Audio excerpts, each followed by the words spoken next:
Ngayon naman po, pagkatapos ng itlog, magluluto tayo ng dilis. Ilagyan ko na po yan ng oil. Mainit na po.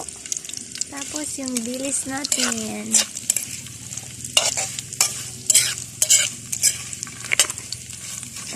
Pwede po din po itong hindi lagyan ng oil. Ag-agon. Ang tawag sa amin sa mga ag-agon. Ang bulinaw.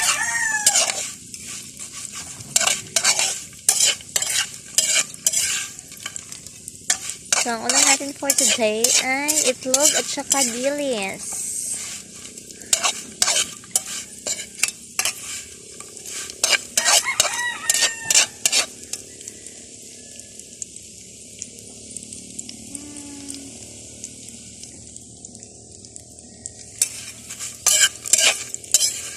Ito, sa kahoy.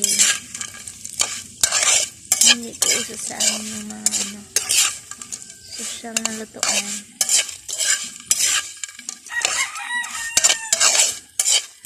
Pero okay lang yan.